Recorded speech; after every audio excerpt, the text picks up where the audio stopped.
તારીખ 25/3/1994 કેલિફોર્નિયાના સાન હોજે નગરમાં સ્વામી સચ્ચિદાનંદ પરમહંસ ભક્તિ નિકેતન આશ્રમ પેટલા દંતાલીવાળાનું પ્રવચન, કેસેટ નંબર 9.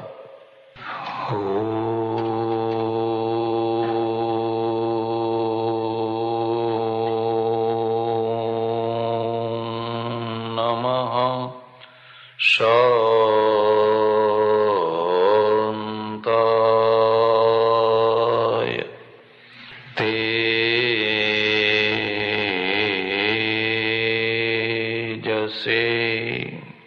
સજ્જનો અને બહેનો, શ્રીમદ ભગવદ્ ગીતા વિચારોનું પુસ્તક છે, વિચારોનો ગ્રંથ છે, વિચારોનું શાસ્ત્ર છે.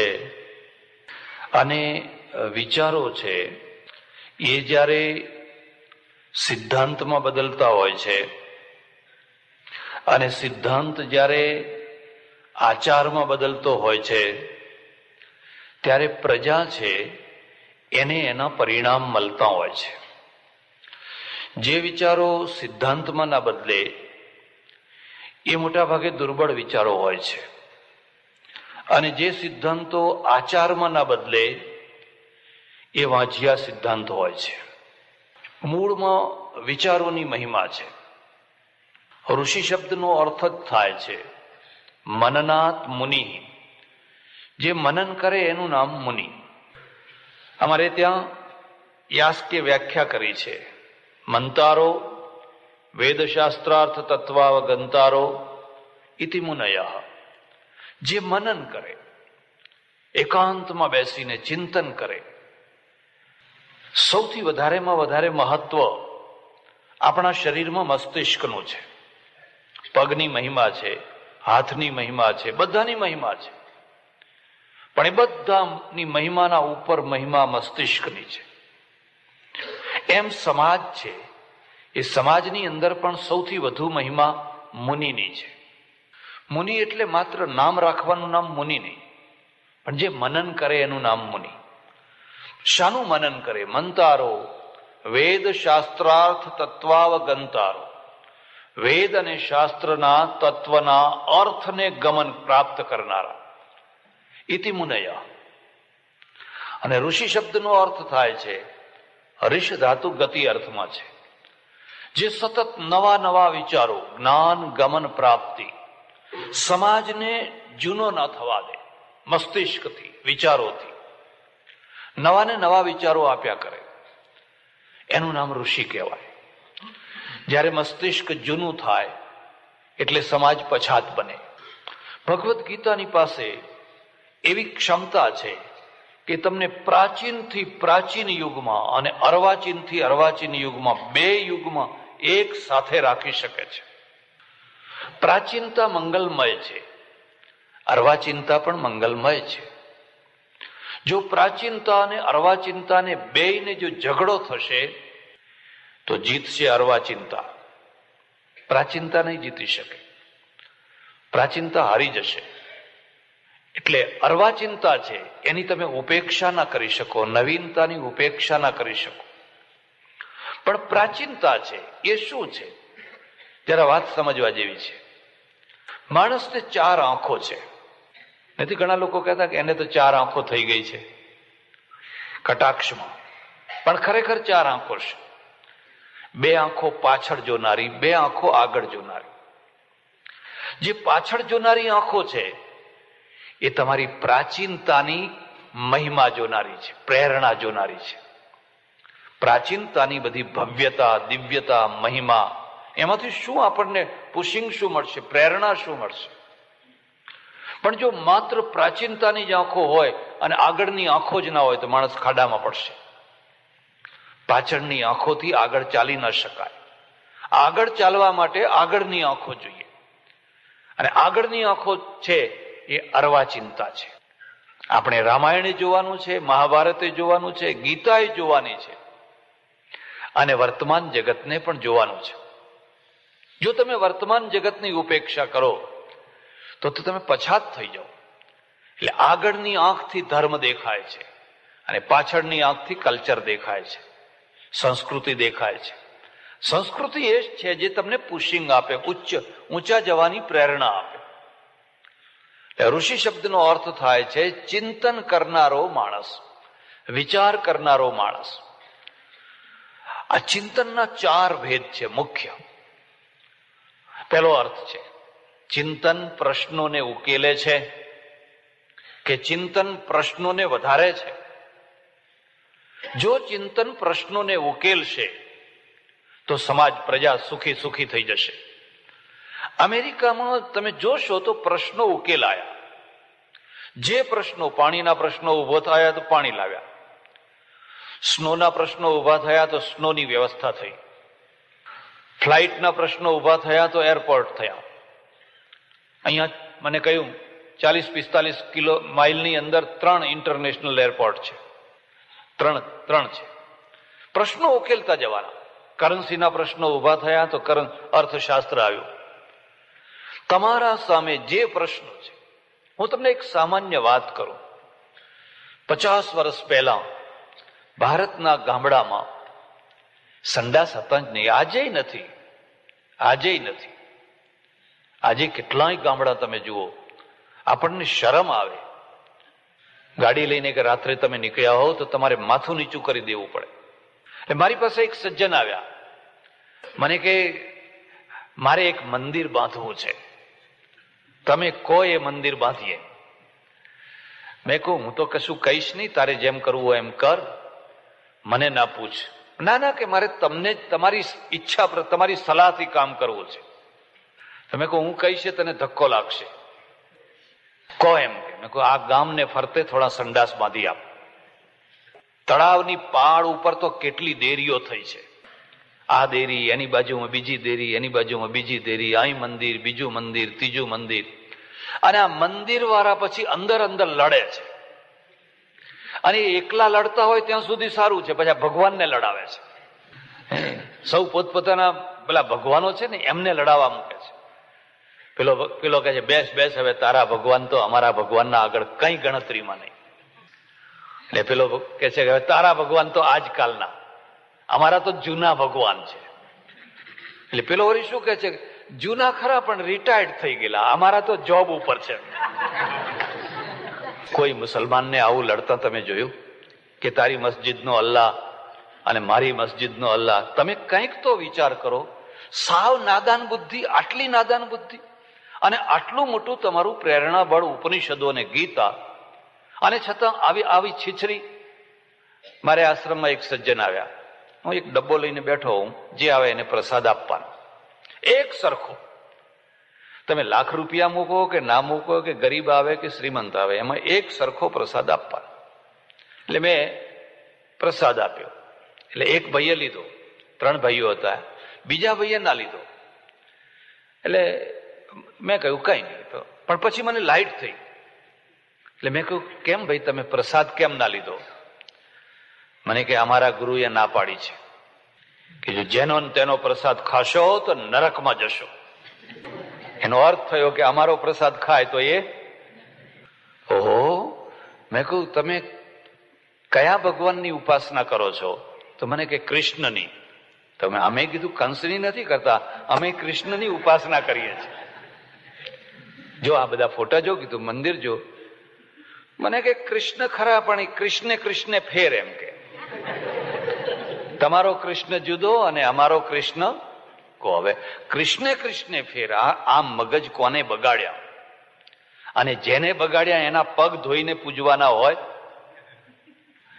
જેણે આ પ્રજાની આ દશા કરી એને ગુરુ કહેવાય, એને ભૂમિઓ કહેવાય, એને માર્ગદર્શક કહેવાય.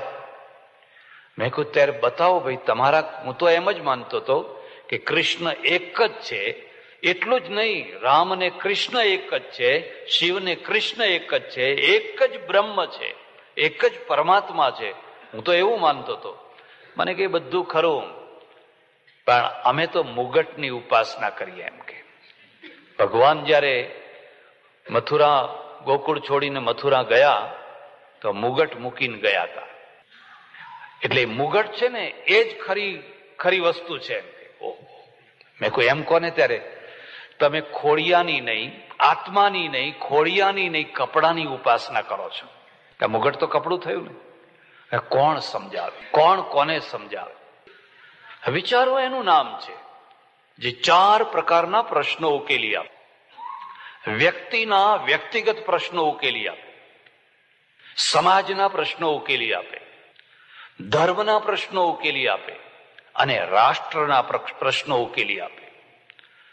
જો આ 4 જગ્યાએ પ્રશ્નો ઉકેલવાની જગ્યાએ પ્રશ્નો બગડવા માંડે તો એમ સમજવાનું કે જેના આધારે તમે ચાલો છો એ પથ્થરની નૌકા છે. એ તમને ડૂબાડશે, એ ડૂબશે ને તમને ડૂબાડ. પ્રશ્નો ઉકેલાતા નથી. દેરી પાસે દેરી, મંદિર પાસે મંદિર, મંદિર પાસે મંદિર, મંદિર પાસે, અને એકે એક દેરીઓ ચમત્કાર કરનારી. અને નવાઈ એ કે જ્યારે રાત્રે કોઈ ચોર ઘરેણા ચોરવા આવે ત્યારે કોઈ ચમત્કાર ના કરે. અરે ભગવાનની આંખો કાઢી જાય જો સોનાની મૂકી હોય તો.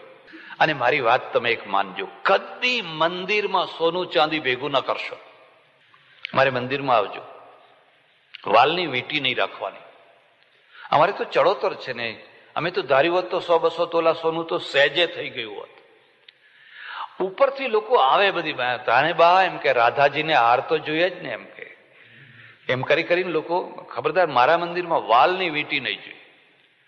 આજે જો મારા મંદિરમાં 200-500 તોલા સોનું ભેગું થયું હોત ને તો અહીંયા હું પૂરું ધ્યાન ના રાખી શકો, અડધું ધ્યાન મારું ત્યાં રહ્યું હોત.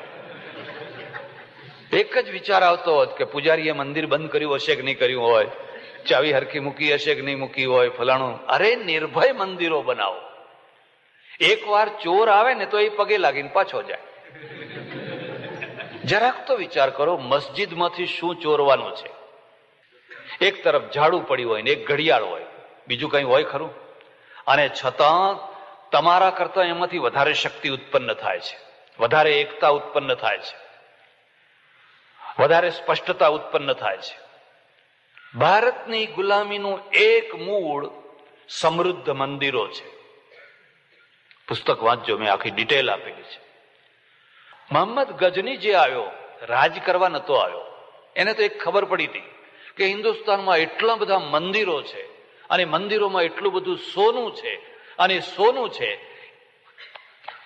બાવડા વિનાનું સોનું છે. કોઈ એના રક્ષણની કોઈ વ્યવસ્થા નહીં. બસ લાવીને ઢગલો કર્યા કરો, ઢગલો કર્યા કરો. 2-3 વર્ષ થયા હશે, મારે આશ્રમમાં એક બહેન આવ્યા, ડોશીમાં. એમના પતિ, પત્ની, છોકરો, છોકરાની બહુ, 4 જણા. અને કપડાં આપ્યા. બન્યું એવું કે એમની દીકરી અમેરિકામાં રહે અને બહુ સારી પોસ્ટ ઉપર સીએ થયેલી, એને પરણાવવાની, એક્સિડન્ટમાં મરી ગઈ. અને આ બહેન બહુ ભાવિક, વર્ષોથી મારા ઓળખીતા. તે એના લગ્ન માટે જે કપડાં લીધેલા, મને કે આ કોઈ છોકરી પરણતી હોય, મારી દીકરીના અરમાન તો હું પૂરા ના કરી શક્યું, પણ અહીંયા કોઈ દીકરી પરણતી હોય તો તમે આ કપડાં એને આપજો. મેં કહું ભલે, રાખો. પછી આવડો મોટો એક ડાબડો કાઢ્યો, એમાં દાગીના બધા, જણસો. મને કે લો. તો હું સમજ્યો કે આ મંદિરમાં ભગવાન માટે લાવ્યા હશે અને ખોટા હશે. આટલા બધા દાગીના તો આપણે એવી કલ્પના ના કરીએ કે કોઈ આવીને ડાયું માણસ આપી જાય. એટલે મેં કહ્યું ભાઈ જો અમારે મંદિરમાં ભગવાનને દાગીના ચડાવાતા નથી. અને તમને વાત કરું, વગર દાગીને એટલા સરસ ભગવાન છે. આ તો તમારી માન્યતા છે. એટલા સરસ ભગવાન છે. આ ધોળિયા ક્યાં દાગીના પહેરે છે? પહેરે છે. અને પહેરે છે તો કેવા પહેરે છે? ખોટા. અને છતાંય દેખાવમાં કઈ તમારાથી ઉતરતા નથી. અરે એનું આરોગ્ય જુઓ, એનો ચહેરો જુઓ, એની ચાલ જુઓ. 80 વર્ષની ડોસી હોય તો આમ ફાટ ફાટ ફાટ ફાટ ચાલતી હોય.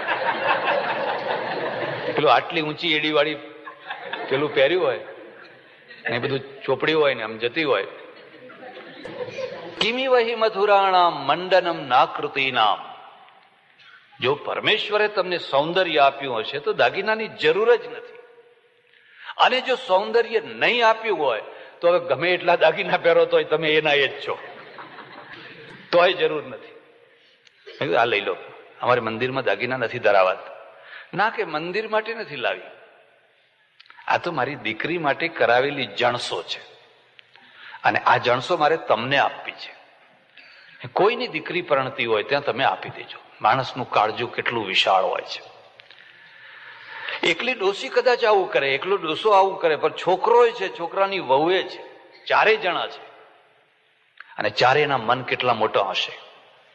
મેં કહું માજી એક કામ કહું તમને, મને તો ના આપશો પણ બીજા કોઈને ના આપશો. તમારે આપવા હોય તો તમારી નજરે તમે જાતે આપજો. આ તો ઝેર છે, ઝેર. જ્યાં પાસે આવ્યું ને બુદ્ધિ બગડી નહીં. પછી આપણને એમ થાય કે ડોશી આપી છે જણસો, એ ક્યાં જોવા આવવાની હતી. આ તો ઝેર છે, માણસની બુદ્ધિ બગાડી નાખે. માટે તમે તમારી જાતે આપજો. આવી કિંમતી વસ્તુઓ કોઈને ના, બીજા કોઈને પણ ના સોંપશો. હું તમને શું વાત કરું, અહીંથી લોકો દેશમાં જાય ને એટલે પેલા સગાવાલા માટે કઈક કિંમતી વસ્તુઓ કોઈ મોકલે, કઈક સોનું મોકલે, સાડીઓ મોકલે, ફલાણું મોકલે, અને મુંબઈની હવા લાગે ને વિચારો બદલી જાય. પેલાને ના આપે. શું કે કસ્ટમ વાળા લઈ લીધું બધું. એમ હવે કે આપણે કઈ તપાસ કરવા જઈએ કસ્ટમ વાળાએ લીધું છે કે નથી લીધું. ખરેખર કસ્ટમ વાળાએ ના લીધું હોય, એના અંદર બેઠેલા ચોરે લીધું હોય. પણ એક જ જવાબ છે, કસ્ટમ વાળાએ બધું. આ ઝેર છે. હું તમને ખાસ વાત કહું છું, કોઈની પાસેથી કોઈને રૂપિયા આપવા હોય તો એક વાર વિચાર કરજો, પણ જો કોઈના રૂપિયા રાખવા હોય તો 100 વાર વિચાર કરજો. 100 વાર વિચાર કરજો.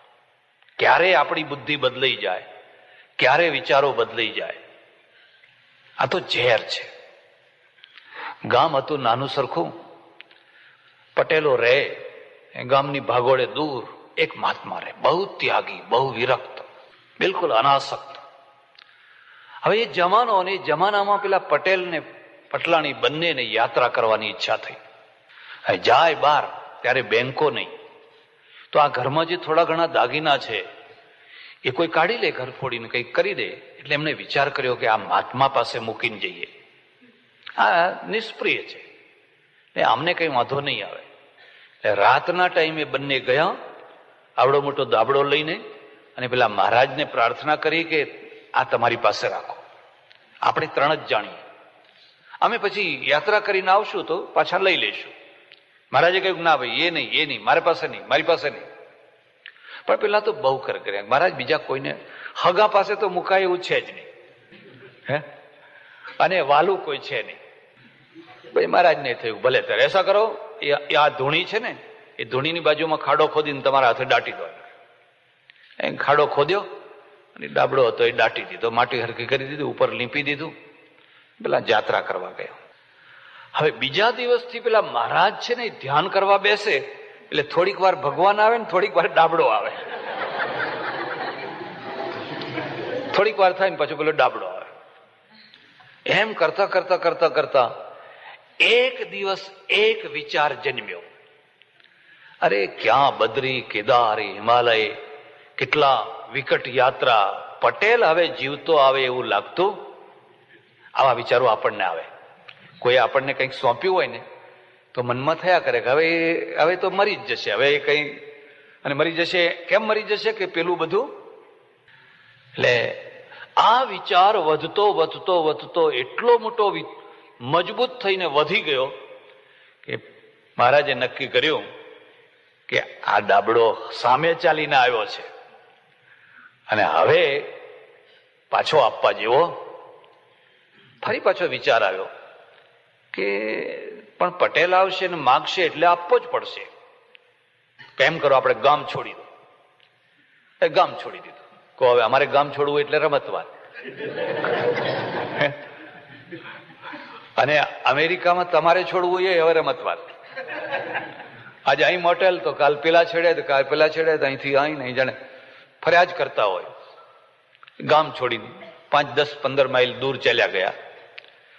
દૂર તો ચાલ્યા ગયા, પણ ફરી પાછો વિચાર આવ્યો કે પેલા પટેલ ખોડતા ખોડતા મને અહીં પકડી પાડશે તો એવું કરો કે ચહેરો બદલી નાખો. ચહેરો ઓળખાય નહીં એવો, એક આંખ ફોડી નાખી. એક આંખ હતી એ. અને પેલો 4-6 મહિને યાત્રા કરીને પટેલ આવ્યા. હવે તમે જાણો છો કે એને દૂરથી જ હોય કે મહારાજ પાસે જવું, સૌને આકર્ષણ તો હોય ને પોતાની વસ્તુનું. એટલે ગામમાં પેસતા જ જોયું કે પેલા મહારાજની મઢુલી તો કઈ દેખાતી નથી. મરી ગયા શું થયું? ફાળ પડી. ગામમાં જઈને પૂછ્યું કે આ મહારાજ ક્યાં ગયા? કે ભાઈ એ તો 2-3 મહિનાથી કઈ જતા રહ્યા છે, ખબર જ નહીં ક્યાં ગયા છે. અને એના પેટમાં ફાળ પડી.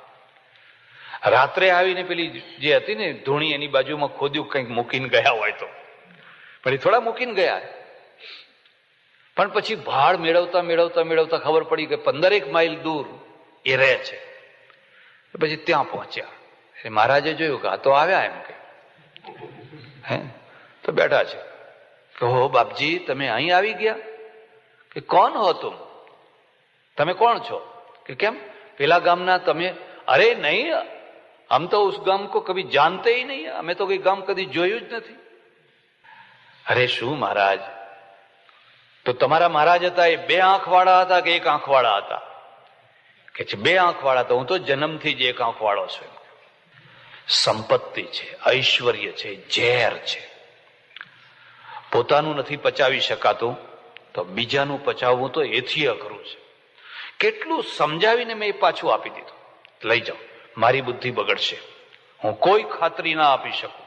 અને હું તમને બીજી વાત કહું છું કે પૈસાની બાબતમાં અને વાસનાની બાબતમાં કોઈની ગેરંટી ના હોય. ને કોઈ ગેરંટી આપે તો એ મૂર્ખો છે. એ ક્યારે માણસને ઉથલાવી નાખે ને ક્યારે ભૂલમાં નાખી દે. સમર્થમાં સમર્થ માણસ, એની કોઈ ગેરંટી ના હોય. એની વાડ હોય, એની વ્યવસ્થા હોય. એટલે ભગવદ્ ગીતા છે. ભગવદ્ ગીતામાં તમે જોશો તો 4 પ્રકારના જે પ્રશ્નો છે, એ 4 પ્રશ્નો ઉકેલવાનું એ સામર્થ્ય રાખે છે. પહેલા વ્યક્તિના પ્રશ્નો. વ્યક્તિના શું પ્રશ્નો છે? વ્યક્તિના ઘણા પ્રશ્નો છે, અને પ્રશ્નોનું નામ જ જીવન છે. આ થાંભલાને કોઈ પ્રશ્ન નથી, આ દિવાલને કોઈ પ્રશ્ન નથી, કારણ કે એમાં જીવન નથી. એ તો જળ છે. જીવન તો પ્રશ્નોમાંથી ઊભું થતું હોય છે. એક નાનું બાળક તમે જુઓ છો, જન્મતાની સાથે રડે છે. કેમ રડે છે? પ્રશ્ન છે. એને પ્રશ્ન છે એટલે રડે છે. અને પછી એનો પ્રશ્ન ઉકેલાય એટલે છાનું થઈ જાય છે. ઈશ્વરે દયા કરીને એને રડતા શીખવાડ્યું. નહીં તો ભૂખ્યું હોય, તરસ્યું હોય, વીંછી કરડી જાય, મચ્છર કરડી જાય, ફલાણું થઈ જાય અને રડે જ નહીં, મરી જાય છોકરો. તો ઘણી માયો એવું કહે કે મારું છોકરું તો રડતું જ નથી. ત્યાં સુધી તો સારું છે. પણ ઘણી માયો એમ કે અમારું છોકરું છે ને એ તો એકદમ સુવાડો એટલે ઊંઘી જ જાય છે, એ જરાય તોફાન નથી કરતું. ત્યારે હું કહું તું પસ્તાવાની છે. જે અત્યારે તોફાન નથી કરતું એ મોટું થઈને તોફાન કરવાનું છે. અત્યારે તોફાન કરે, 2-3 ઘોડિયા ના તોડે, હવે એને તો કઈ છોકરું કહેવાતું હશે? માદલા જેવું મળદા જેવું પડ્યું રહે એમને. એ 2-3 ઘોડિયા તો એને તોડવા જ જોઈએ. એના અંદર એનર્જી છે. દોડ દોડ દોડ દોડ કરશે, અહીં જશે, અહીં જશે, અહીં જશે, એ ટેલિફોન ઉપાડશે, આમ પછાડશે, આમ પછાડશે. છોકરું મોટું કરવું, હું કઉ છું આમ આ બહેનોને પગે લાગવાનું. કોઈ ઋષિ તપ ના કરે એટલું તપ કરે છે. એક છોકરાને મોટા કરવા માટે એટલું તપ કરે છે. હું ઘણી વાર નિરીક્ષણ કરું, નહીં એને ખાવા દે, ના એને કથા સાંભળવા દે. હવે આપણે બધા કે છોકરા લઈને ત્યાં રહેજો, ત્યાં રહેજો, ત્યાં રહેજો. ભાઈ છોકરા ત્યાં રહેવા દે તો જરાક આમ ધ્યાન ગયું ને છટક્યું નહીં. બસ બન્યું એવું કે મારે આશ્રમમાં એક કપલ આવ્યું, એના 2 છોકરા લઈને, અને વગર ટાઈમે આવ્યું. વગર ટાઈમે આવેલું માણસ ગમે નહીં. અહીંયા સારો રિવાજ છે કે પહેલા ફોન કરો અને પછી હવે આપણે ત્યાં તો ફોન બોન કરવાનો નહીં, સામાની સગવડ અગવડ કશું જોવા જઈને ધામા નાખ્યા એટલે બેઠા. એટલે પણ એની શું અત્યારે એને ગમે છે કે નથી ગમતું કઈ જ નહીં. કલાકો સુધી મને કે કેનેડા જવાનો છું ને આશીર્વાદ લેવા આવ્યો છું. સારું કીધું, બેસો બેસો. સમય થઈ ગયેલો હતો. હું ઈચ્છું કે હવે આ ઉઠીને જાય તો, પણ બેઠા એ તો બે. હવે બે છોકરા, એક નાનું ને એક મોટું. હવે નાનું એની માના ખોળામાં, તે માદું એટલે એ કર્યા કરે. એટલે પેલું આમ પગ હલાય હલાય હલાય કરે. હવે એનું એ મારા મગજને ઘણ માર્યા કરે કે હા એ સારું કીધું. હવે મહેમાન છે ને, હવે પેલું મોટું છોકરું છે ને એ દોડા દોડ કરે ને, કઈ મારી બોલ પેન તોડી નાખીને, કઈ કાગળિયા ફાડી નાખ્યા, કઈ ચોપડીઓ પછાડીને. પેલો એનો પપ્પા છે ને એ દોડી દોડીને એને પકડે. એટલે હું કેવા ખાતર કહું કઈ વાંધો નહીં, કઈ વાંધો નહીં હો, પણ અંદરથી કહું શું કહીએ બીજું. અંદરથી તો એમ થયા કરે ઘણો વાંધો છે. ઠીક છે. એટલે ને પેલી હવે બે પાછો આ બંને છે ને એ તો એકદમ સ્થિત પ્રજ્ઞા, એમને તો કોઈ અશાંતિ જ નથી. એ તો શાંતિથી બધા બેઠા છે. એટલામાં તો પેલા છોકરા એક ચોપડી ફાડી અને પાછું ધ્યાન ત્યાં ગયું એટલે વળી પાછો નાસી ગયો. અમે વાતે ચડેલા થોડીક વારમાં ખબર નહીં ક્યાંથી આવી ગયો એ, અને આશ્રમની અંદર રૂમમાં ટાઇલ્સ ઉપર જ ચડ્ડીનું એક બાહ્યું ઊંચું કરીને એકી કરીએ. એટલું જ નહીં, પાછું એની મમ્મીને કહે છે જો મમ્મી જો એમ કે. અને મારું મગજ ઓ ભગવાન, આ છોકરા કેવી રીતે મોટા કરવા. સારું થયું બાવા થયા, નહીં તો આ મુશ્કેલીમાં. હવે પેલો એના પપ્પા છે ને એ તો બિચારો શાંતિથી બેઠો છે. પેલી એની મમ્મી કે છે કે મહારાજ કઈ પોતું બોતું છે? એટલે અહીં ક્યાંથી પોતું હોય? મેં કહ્યું જુઓ બહાર કઈ ડોલમાં પાણી બાણી હોય. એટલે પેલું છોકરું એ તો નીચે મૂક્યું ને, જેવું નીચે મૂક્યું ને એવી ચીસ પાડી એને ખોળામાંથી નીચે મૂક્યો તો જે જાય ને. એટલે એને મહા ચીસ પાડી, અને એ ચીસ પાડે તો આ બેને તો રૂમાટું ફરકતું નથી. અને 15-20 મિનિટમાં તો હું એટલો ત્રાસી ગયો કે મને એમ થયું કે ખરું તપ તો આ બહેનો કરે છે. અને એટલે શંકરાચાર્યને લખવું પડ્યું, કુપુત્રો જાયેત ક્વચિદપી કુમાતા ન ભવતી. કુપુત્રો જાયેત. શેઠ હતા અને વૃદ્ધ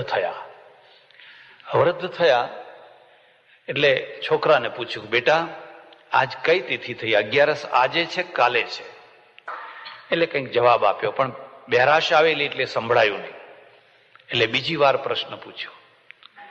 અને એક નિયમ છે કે તમને ઉત્તર આપવાનો ન ગમતો હોય ને એટલે અન્ય મનસ્ક થઈને ઉત્તર આપો. એટલે જેમ તેમ જવાબ આપી દીધો, પણ સાંભળ્યું નહીં. ત્રીજી વાર પૂછ્યો ને છોકરાનું મગજ બગડ્યું. 11 આજ છે કાલ છે હાલ છે, માથું ખાઈ ગયા તમે. અને પેલા ડોસાને લાગી આવ્યું.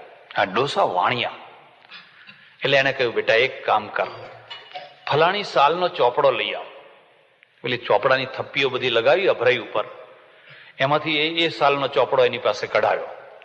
ફલાણી તારીખ કાઢે, ફલાણી તિથિ કાઢી જો શું લખ્યું છે. એમાં પેલા છોકરાએ પૂછેલું કે બાપા આ શું? કે કાગડો. આવડું હશે ત્યારે છોકરું 18 વાર એને પૂછ્યું, અને 18 વાર ડોસાએ જવાબ આપ્યો કાગડો કાગડો કાગડો. મેં તો તને 3 જ વાર પૂછ્યું છે, તે 18 વાર પૂછ્યું ત્યારે મેં તને એમ નતું કહ્યું કે તું માથું ખાઈ ગયો એમ. જો 18 વાર પૂછ્યું છે કે નથી પૂછ્યું. એટલે આપણું જે કલ્ચર છે એમાં સ્ત્રી અને પુરુષ માત્ર વાઇફ અને હસબેન્ડ નથી, પતિ ને પત્ની જ નથી. આ કલ્ચરની અંદર કોઈ પિતા છે, કોઈ માતા છે, કોઈ પુત્ર છે, કોઈ પુત્રી છે, કોઈ બહેન છે, કોઈ ભાઈ છે. અને આ બધા રિલેશન છે એ મહત્વના છે. સંસાર જગત માત્ર પતિ પત્નીમાં જ એકત્રિત નથી થઈ જતું. અને પતિ પત્નીમાં જો એકત્રિત થઈને ટક્યું હોત ને તો અમેરિકનોના પ્રશ્નો આટલા બધા વિકરાળ ઉભા ના થયા હોત. પતિ પત્ની થઈને લો ને તમે સુખી થાવ ને, પણ 2-4 મહિના થયા નહીં કે એક આમ ને એક બીજા દિવસે મળે કે હેલો આવજો. આ કલ્ચર છે, વ્યક્તિના પ્રશ્નો છે. અને વ્યક્તિના પ્રશ્નો છે એ શું છે? વ્યક્તિના આંતરિક પ્રશ્નો છે, બાહ્ય પ્રશ્નો છે.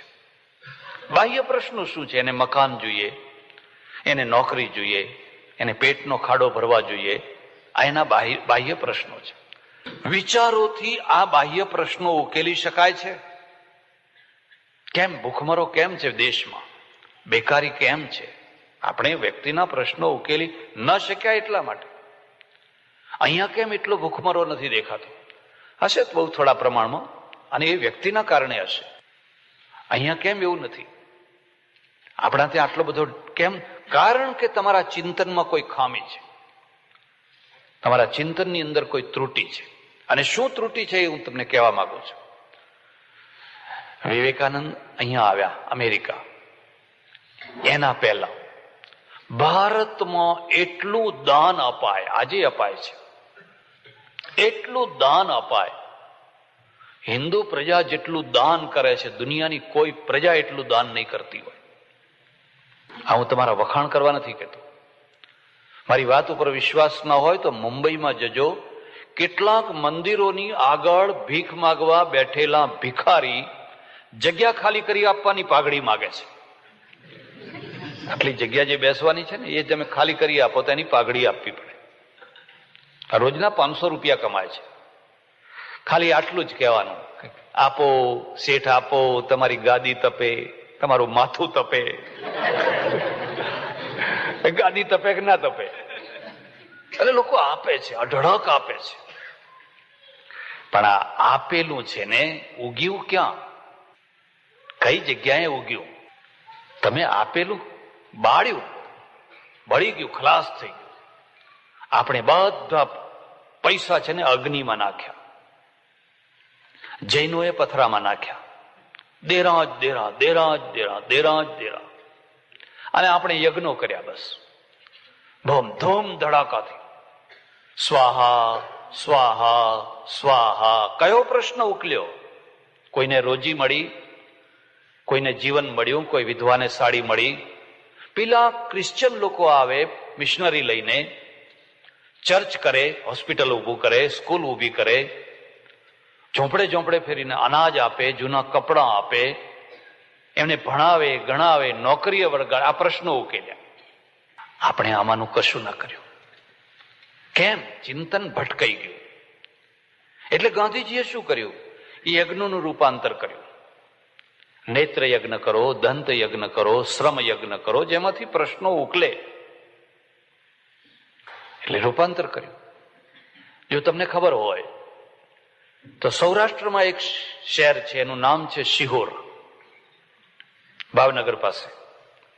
અને ત્યાં 10-12-15 વર્ષ પહેલા સહસ્ત્રચંડી યજ્ઞ થયેલો, બહુ મોટો યજ્ઞ. શા માટે થયેલો ખબર છે? વિશ્વ શાંતિ માટે. કાકવાડ નાની વાત તો કરવાની જ નહીં. વિશ્વ શાંતિ. હવે વિશ્વ શાંતિ થઈ કે ના થઈ એટલું નક્કી છે કે શિહોરમાં શાંતિ ના થઈ.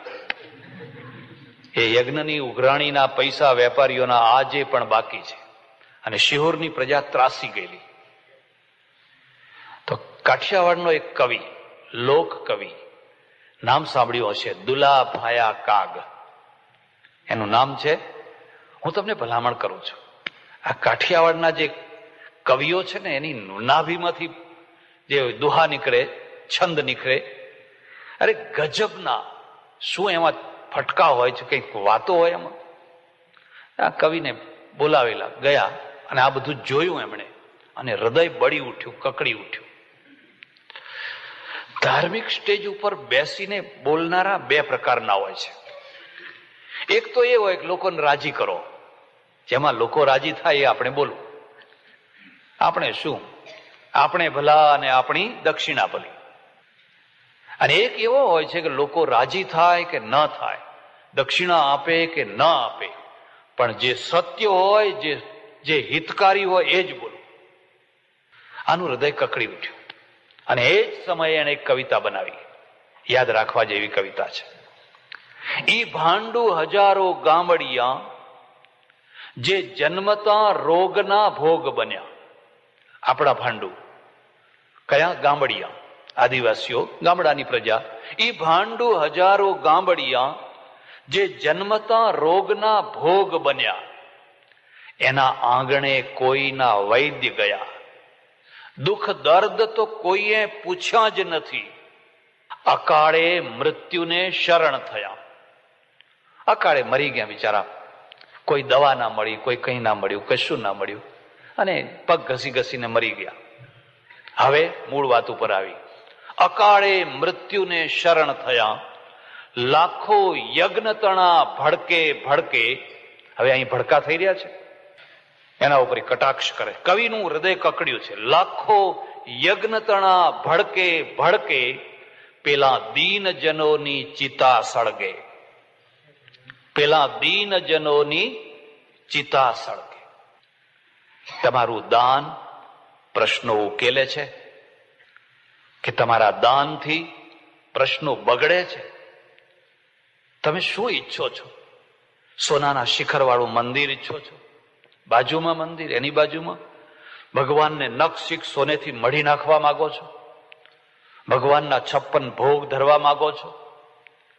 અને પેલા બહાર જેને ભિક્ષુકો છે, પીળા પચ પડી ગયેલા છોકરા, એકદમ કનૈયાને માખણ, અને લોકો એવા પાછા છે. આ તો અમારું બધું ચલાવેલું છે. હવે તમે જ વિચાર કરો કે હું તમને બધાને રોજ કહું કે ભાઈ કેસરિયું દૂધ થોડું લાવજો, થોડું માખણ મિશ્રી લાવજો, તો કોઈ લાવે ખરા? એકાદ દિવસ લાવીને પછી ઉપરથી ઉપદેશ આવે કે મહારાજ તમારે એ બધું ખાવાનું હોય. એટલે અમારે શું કહેવાનું? અમારા માટે નહીં, ઠાકોરજી કો ભોગ લગાના હૈ. ઠાકોરજીને આગળ કરી દેવાના. ઠાકોરજી કો મખણ મિશ્રી લગાની, ઠાકોરજી, બધી વાતમાં ઠાકોરજીને આગળ કરી દેવાના. અને ઠાકોરજી બિચારા એટલા ભલા માણસ છે કે એક ટીપું એમાંથી લેતા નથી. જો ઠાકોરજી લેવા માંડે ને, તો હું તમને નક્કીથી ખાતરીથી કહું છું કે એકે એક મંદિરમાં ઠાકોરજીને પૂજારી બે કોર્ટે ચડે. કોર્ટે ચડે એટલો મોટો ઝઘડો થાય. પણ ઠાકોરજી એવા છે જે મૂક્યું એ મૂક્યું. તમારે પ્રશ્નો ઉકેલો. ભગવદ્ ગીતા ઉકેલાવે છે પ્રશ્ન, અને એમાં દાનની પણ વ્યવસ્થા છે. અર્જુન, દાનના 3 પ્રકાર છે. મારે એનો વિસ્તાર નથી કરવો. એક સાત્વિક દાન છે, એક રાજસિક દાન છે, એક તામસિક દાન છે. જે પાત્રને જોઈને, દેશે કાલે ચ પાત્રે ચ તદ્દાનમ સાત્વિકમ સ્મૃતમ. ગીતા. દાતવ્યમિતિ યદ્દાનમ દીયતે નુપકારીણે. મને ભગવાને આપ્યું છે, અને આપ્યું છે એટલે એક જવાબદારી આપી છે, તો હવે મારે કોઈને કોઈને આપવું જોઈએ. જો નહીં આપું તો આ ભાર મને દબાવી દેશે. દાતવ્યમિતિ યદ્દાનમ, આ તારું કર્તવ્ય છે, આ તારી જવાબદારી છે. દીયતે નુપકારીણે. ગીતા. જેના પાસેથી ફરીથી ઉપકારની વૃત્તિ નથી એને આપવાનું. ઘણા લોકો આપે તો ખરા, પણ પછી સામેથી પછી ગણતરી રાખે કે આજે આપશું તો કાલે આ ભાઈ ફલાણા કામમાં. દેશે કાલે ચ પાત્રે ચ, જે દેશ કાળ અને પાત્રનો વિચાર, તદ્દાનમ સાત્વિકમ સ્મૃતમ. આ બધું. મારે ત્યાં એક જૈન સજ્જન આવે, બહુ સારા માણસ, બહુ ભલા માણસ, અને જરા અંતરંગ સંબંધ થઈ ગયો એટલે હળવી વાતો પણ કરીએ. તો મને કે મહારાજ અમારા ડેરા, એમ કે, અને તમારી તો ડેરીઓ. ડેરા તો અમારા, એમ કે, તમારે તો ડેરીઓ. વાતે સાચી. હિન્દુ પ્રજા પાસે પૈસો ક્યાં? બ્રાહ્મણ વિદ્વાન હોય, જ્ઞાની હોય, પણ બિચારો સીધા ઉપર જીવતો હોય, એની પાસે પૈસો ના હોય. તો આ દરબાર મૂછો મળે, બાકી અંદર બધું ખાલી હોય. બધું આ મૂછો જ હોય તો આંબળા ઉપર આંબળું દીધો હોય. ખેડૂત દેવાદાર હોય. હવે ખેડૂત થોડા સુખી થયા, બાકી પહેલા તો ખેડૂતો બધા દેવાદાર બધા. હવે કારીગર વર્ગ એથી પાછો માળ જીવનારો. પૈસો તો માત્ર વેપારી પાસે, વાણિયા પાસે. એટલે તમારી પાસે અઢળક પૈસો, અને આ પૈસો છે મંદિરો સિવાય બીજે કઈ વાપરવાનો નહીં. મંદિરો સિવાય બીજે કઈ નહીં વાપરવાનું. એટલે તમે ભવ્ય મંદિરો ઉભા કર્યા. અમારી પાસે તો પૈસો જ નતો એટલે દેરીઓ કરી. પણ મેં કહ્યું શેઠ એક વાત તમને કહું ને કહો. મેં કહું મારા પૈસે દક્ષિણ ભારતની યાત્રા કરવા આવો, ઓફર કરો ને. ઓફર કરવાની તમારામાં એટલી હિંમત છે? અને મને તો ખબર છે કે આ કઈ મારો પૈસો તો લેવાનો નથી, આપણને ખાતરી. પણ ઓફર તો કરો એક વાર, તો એટલું તો કહો કે ચા પીવો, એટલું તો બોલો. અને ખરેખર અમે યાત્રાએ ગયા. બધે રામેશ્વરમનું મંદિર, મીનાક્ષી મદુરાઈનું મંદિર, ચિદમ્બરમનું મંદિર, આ બધા ભવ્ય મંદિરો જોયા. અને પછી મને કહે છે મહારાજ ડેરા તમારા, ડેરીઓ અમારી. હું તમને ભલામણ કરું છું કોઈ વાર દક્ષિણના મંદિરો જોવા જજો. એનો એક એક થાંભલો, એનો એક એક ગોપુરમ નું વિશાળ વર્તુળ ને આ બધું જોશો. મેં કહ્યું તમને ખાતરી થઈ? કે હા થઈ. શું દેખાયું? અને કે આવા ભવ્ય મંદિર તો અમે નથી બાંધી શક્યા. મેં કહ્યું હજુ તમે ખરી ભવ્યતા નથી જોઈ. હજુ. મને કે કઈ બાકી રહી? બતાવું છું. બધે મંદિરમાં ફર્યા. મેં કહ્યું બતાવો. આખા મંદિરમાં આ મંદિરનો બાંધનારો કોણ હતો? કોઈ જગ્યાએ એની તકતી છે? કોઈ જગ્યાએ એનું નામ છે? મને કે હા ખરી વાત કરી. ઇતિહાસ વાળા આજે શોધે છે કે આ મંદિરો કોણે બાંધ્યા. કોઈ જગ્યાએ નાનું સરખું નામ નહીં. બાંધનારની કેટલી ઊંચાઈ હશે, બાંધનારની કેટલી ભવ્યતા હશે. જો એ બાંધનારને જોવા હોય તો હું તમને બતાવું. હાથ પકડીને લઈ ગયો. અને મંદિરોમાં જવાનો જે રસ્તો છે, જ્યાંથી પગથિયાથી ઉપર ચડીને પછી આગળ જવાય છે, ત્યાં બે સૂતેલી મૂર્તિઓ છે, ઊંધી સૂતેલી, દંડવત કરતી. જો આ બાંધનાર છે. અને અહીંયા એમની પોતાની મૂર્તિઓ પથ્થરમાં ઘડીને એટલા માટે મૂકી છે, આવનાર પ્રત્યેક યાત્રાળુ મારા માથા ઉપર પગ મૂકીને આગળ જાય, કે એમની ચરણની ધૂળ મારા માથા ઉપર પડે. આટલું વિશાળ મંદિર અને બાંધનારની આ ઊંચાઈ જોઈ લે. નહીં તો ઊંચાઈ મંદિર મૂર્તિ તો મૂકી શકાય. હું તમને શું વાત કરું, અમે બધા એટલા બગડી ગયા છીએ કે અમારી જાતે અમે અમારી મૂર્તિઓ ઘડી ઘડીને મંદિરમાં મુકાવીએ છીએ, ભગવાનની જગ્યાએ. અમને શરમ નથી આવતી કે પાછળથી ચેલો મૂકે કે ના મૂકે, હાથે તે સાથે. એટલે અમે અમારી જાતે મંદિરો બનાવીને અમારી મૂર્તિ મૂકીએ છીએ. અને એક તરફ અમે ઉભા હોઈએ અને બીજી તરફ અમારી મૂર્તિની આરતી ઉતરતી હોય. થાળ, અરે પણ પેલા આ જીવતો ઉભો છે, જોતો ખરો, પેલા અહીં સૂતા છે. કોની ઊંચાઈ છે? આ ભક્તિ માર્ગ છે. અને ભક્તિ માર્ગ છે તણખલા જેવો થઈને રહેવાનો છે. આ પેલા મંદિરની ઊંચાઈ કરતા આ મોટી ઊંચાઈ છે. એ સૂતા છે. અમારા માથા ઉપર પગ મૂકીને જાઓ, તમારી ચરણની ધૂળ અમારા ઉપર નાખતા જાઓ. અમારે તમારી આગળ નામ નથી કરવું. અને જેના આગળ નામ કરવું છે એ તો સામે બેઠેલો અંતર્યામી છે. એને કોઈ બતાવવાની જરૂર નથી. એ તો અંતર્યામી છે. એટલે વિચારો છે ને, વ્યક્તિના પ્રશ્નો ઉકેલે એનું નામ વિચારો છે. મિશનરીઓનો પ્રભાવ વિવેકાનંદે જોયો, ગાંધીજીએ જોયો, અને એક નવી પ્રથા ઉભી કરી દીધી. આપણે એક મિશન કરો, આ જ પદ્ધતિ ઉભી કરો. એમણે સંન્યાસીઓ બનાવ્યા. પણ એ સંન્યાસીઓને કહ્યું પલાઠી વાળીને બેસી રહેવા માટે નહીં, ડોક્ટર થવાનું, કફ ઉપાડવાનું, નર્સ થવાનું, ગરીબોનું સેવા કરવાની. પહેલા ક્યાં હતું આવું? ક્યાં હતી ગરીબોની સેવા? ગરીબો એમના નસીબથી ગરીબ થયા છે, એમના નસીબથી ગરીબ થયા છે. અને આ શ્રીમંત છે એ નસીબથી થયો છે. એટલે હવે એ ગરીબને જો શ્રીમંત થવું હોય તો દાન કરે તો આવતા જન્મે પાછું એનું દાન ફળે તો શ્રીમંત થાય. પ્રશ્નો ઉકેલે એનું નામ વિચાર કહેવાય. પ્રશ્નોને ગૂંચવવાથી કશું નથી થતું. કેટલી ત્યક્તાઓ, કેટલી વિધવાઓ, કેટલા અનાથ બાળકો, એ બધા થયા કરે ને એક તરફ મોટી સપ્તાહો ને લીલા લહેર થતા હોય. પણ આ પ્રશ્ન તો કોઈ ઉકેલતું જ નથી. વ્યક્તિના પ્રશ્નો તો કેટલી સ્ત્રીઓ બળી મરે છે. ગુજરાતમાં રોજની 3 સ્ત્રીઓ બળી મરે છે, સરેરાશ રોજની 3. એક જગ્યાએ હું રામાયણ ઉપર પ્રવચન કરું તો ઘણા માણસો આવે, સામે એક પાદરી બેસે, મને ખબર નહીં કે આ પાદરી છે. પછી કોઈએ કહ્યું કે મને કે સ્વામીજી પેલો ગૌર વર્ણનો માણસ બેસે છે, તમે ઓળખો છો એ કોણ છે? મેં કહ્યું ના ભાઈ. મને કે એ તો આપણા અહીં ચર્ચનો પાદરી છે.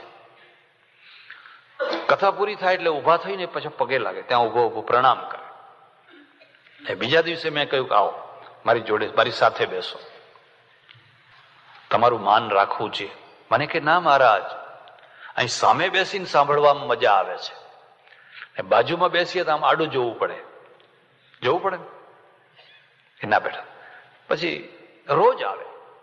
મેં કહું કેમ તમે પાદરી થઈને અમારી કથા સાંભળવા કેમ આવો છો?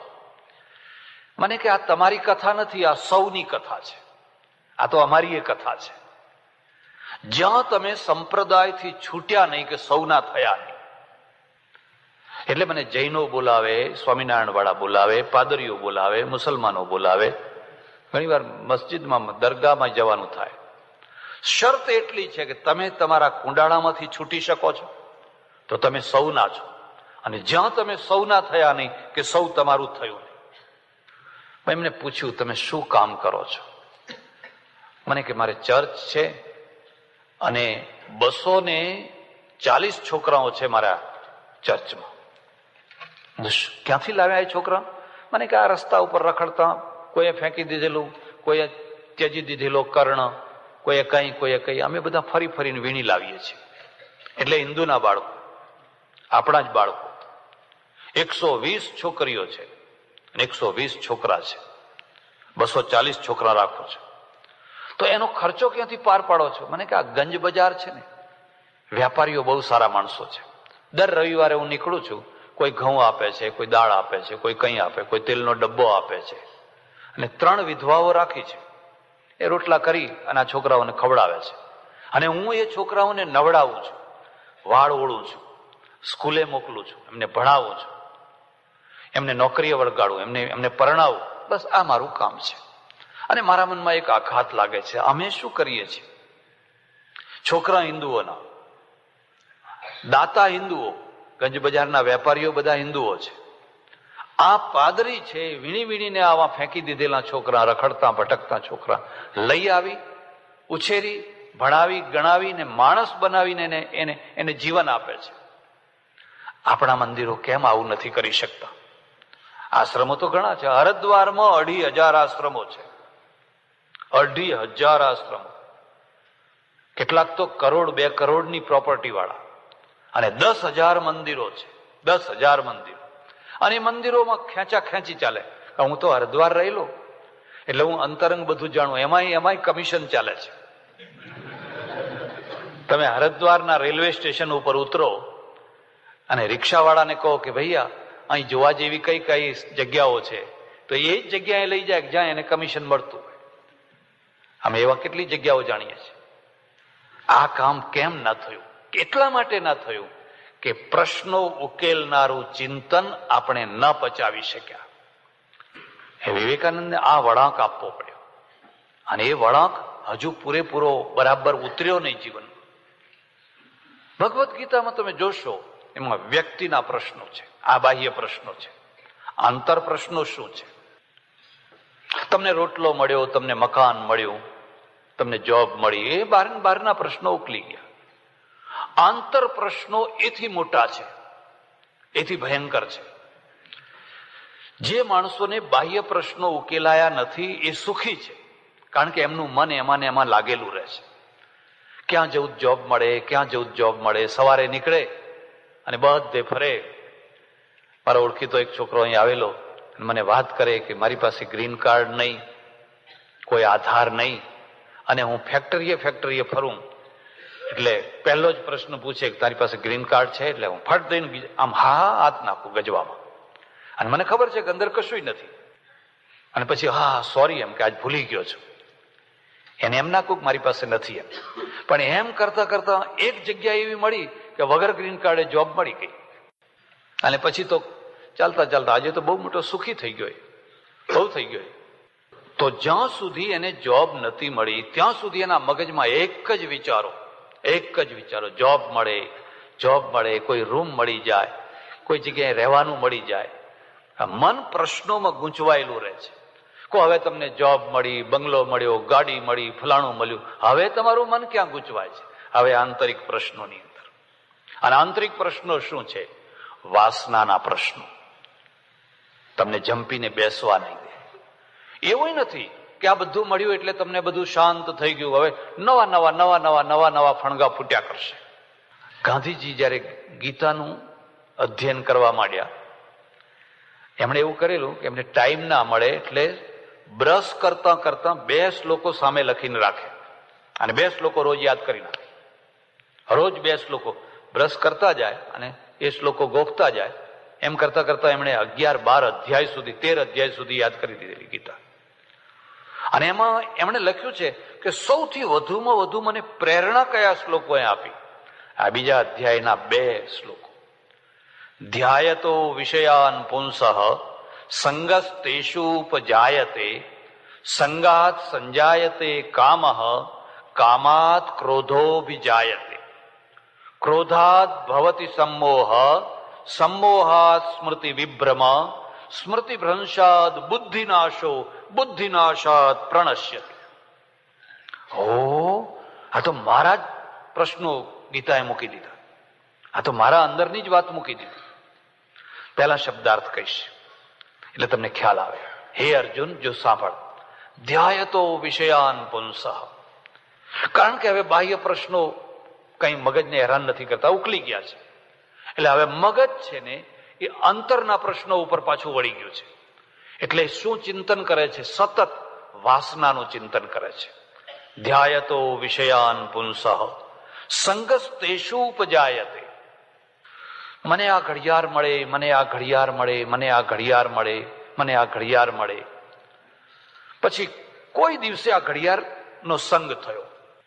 એક બીજી વાત છે અને ગજબની વાત છે. જે તમને સહજ પ્રાપ્ત છે એ સોનાનું હોય તોય તમને તૃપ્તિ નથી, અને જે તમને સહજ પ્રાપ્ત નથી એ પિત્તળનું હોય તો તમને એની ઝંખના રહ્યા કરે છે. તમારા મનમાં એમ થયા કરે પેલું પિત્તળ ક્યારે મળે? અરે પણ તારા ઘરમાં સોનું છે, તને સહજ સોનું મળેલું છે. જો એને સહજ સોનામાં સંતોષ થઈ જાય, તૃપ્તિ થઈ જાય તો બેડો પાર થઈ જાય. પણ જે સહજ પ્રાપ્ત હોય છે એની કોડીની કિંમત હોય છે. અને જે સહજ પ્રાપ્ત નથી હોતું એ કથીર હોય, એ ઝેર હોય, એ કટાર હોય, એ તલવાર હોય તો એ મરવા માટે લોકો પાછળ દોડ્યા કરતા હોય છે. સંગસ્તેષુપજાયતે. પછી એને સંગ થાય કોઈ વાર. સંગાત સંજાયતે કામઃ. અને જ્યાં સંગ થયો એટલે પછી એને મેળવવાની, એને પોતાની કરી લેવાની તીવ્ર ઈચ્છા થાય. ભગવદ્ ગીતામાં કામ શબ્દ આવે છે અને કામ શબ્દનો એક નિશ્ચિત અર્થ છે. હું તમને થોડા સંક્ષિપ્તમાં સમજાવી દઈશ. જો પહેલા ઈચ્છા થાય, પછી આશા જન્મે, પછી તૃષ્ણા જન્મે અને પછી કામ જન્મે. તમે જાઓ છો, મીઠાઈની દુકાન જોઈ અને જલેબી ગરમ ગરમ થઈ રહી છે, એના ઉપર નજર પડી એટલે ખાવાની ઈચ્છા થઈ. આ ઈચ્છા છે. એક ક્ષણ માટે જોઈ એટલે ઈચ્છા થઈ. પણ ગજવામાં પૈસા નથી એટલે તમે કહ્યું ચાલો શુક્રવારે જયારે પગાર થશે, આજે શુક્રવાર છે ને, પગાર થશે ત્યારે ખાશું એમ. એટલે આગળ નીકળી ગયા. ઈચ્છા પછી આગળ બીજું જોયું, ત્રીજું જોયું, ચોથું જોયું એટલે પેલી વાત ભૂલાઈ ગઈ. પણ એ ઈચ્છા છે એ જો સ્થિર થઈ ગઈ તો એમાંથી આશા જન્મે. આજે નહીં તો કાલે, કાલે નહીં તો પરમ દિવસે, પરમ દિવસે નહીં તો પેલા દિવસે, કોઈને કોઈ દિવસે તો જલેબી મળશે મળશે ને આ આશા છે. પણ આશામાં શું છે? ધીરજ છે. મહિનાની, 6 મહિનાની, 12 મહિનાની, 2 વર્ષની એને ધીરજ છે. પણ એનાથી જયારે ઈચ્છા તીવ્ર કક્ષાએ પહોંચે એટલે તૃષ્ણા જન્મે. અને તૃષ્ણાનો અર્થ શું છે? તાણી લે તૃષ્ણા. ધીરજ નહીં, કાલ નહીં, પરમ દિવસે નહીં, 6 મહિને 12 મહિને નહીં, આજ જ મળવી જોઈએ, હમણાં જ મળવી જોઈએ. એ તૃષ્ણા તમને તાણી નાખે. અત્યાર સુધી તમે તમારા કંટ્રોલમાં હતા, ઈચ્છા હતી પણ કંટ્રોલ બહાર નતા. પણ હવે તો તમને જેમ માછલી છે એ પેલા ગલમાં આમ ખેંચી જાય કાંટામાં, એવી રીતે તમે ખેંચાઈ ગયા. અને એના ઉપર છે કામ છે. અને કામને ધીરજ ના હોય. અત્યારે ને અત્યારે કોઈ પણ ભોગે ગમે તે રીતે આ વસ્તુ મને મળવી જોઈએ, મળવી જોઈએ ને મળવી જ જોઈએ. પૈસેથી મળે, નહીં તો ચોરી કરીશ, નહીં તો લૂંટફાટ કરીશ. આ ડ્રગ વાળા કેમ ગન લઈને આવી જાય છે? કારણ કે એ જે અંદરની જે ડ્રગની વાસના છે એને ધીરજ નથી રખાવતી. મારે આ ડ્રગ લેવું જ પડશે. ખોરાક વિના ચાલે, કપડા વિના ચાલે, બધા વિના ચાલે, પણ આ તો મારે લેવું જ પડશે. આના માટે ગીતામાં કામ શબ્દ વાપર્યો છે. સંગાત સંજાયતે કામઃ, પછી કામાત ક્રોધો વિજાયતે. હવે કામ છે ને ત્યાંથી બે માર્ગ ફંટાઈ ગયા. એક, જો કામ પૂરો થયો તો સંમોહ, અને જો કામમાં અડચણ આવી, કોઈએ વિરોધ કર્યો તો એના ઉપર ક્રોધ થશે. એટલે કામાત ક્રોધો વિજાયતે, ક્રોધાત ભવતી સંમોહ. અને ક્રોધથી જોતા નથી તમે, સગી માને મારી નાખે છે છોકરાઓ, બાપને મારી નાખે છે, ભાઈ ભાઈને મારી નાખે છે. આડો કેમ આવ્યો? અડચણ કેમ કરી? કારણ કે ક્રોધાત ભવતી સંમોહ. એમાંથી પછી સંમોહ થાય છે. સંમોહાત સ્મૃતિ વિભ્રમ. અને સંમોહ થયો એટલે સ્મૃતિ ગાયબ થઈ ગઈ. પછી હું કોણ, હું શું, બિલકુલ સ્મૃતિ ખતમ. સ્મૃતિ ભ્રંશાદ બુદ્ધિ નાશો. સ્મૃતિ ભ્રંશ થઈ એટલે બુદ્ધિનો નાશ થયો. અને બુદ્ધિ નાશાત પ્રણશ્યતિ. ગાંધીજી બહુ પ્રભાવિત થયા. આ બે શ્લોકો છે, એ બે શ્લોકોને વ્યાખ્યાન આખ્યાન રૂપમાં જો કહેવા હોય તો રામાયણમાં એક આખું આખ્યાન મૂકી દીધું. બહુ પ્રસિદ્ધ આખ્યાન તમે જાણતા હશો, નારદનું. નારદ કોઈ મનુષ્ય નથી, કોઈ એ નથી. અને નારદ વિનાનું કોઈ પુરાણ હોય? મહાભારતમાં નારદ, રામાયણમાં મને લાગે છે કે અહીં તો કોઈ નારદ નહીં હોય. નારદ શું છે? પેલા સાહિત્યકારને, પેલા કવિને, ઋષિને જે વાત કહેવી છે એનું એક એને માધ્યમ પાત્ર જોઈએ.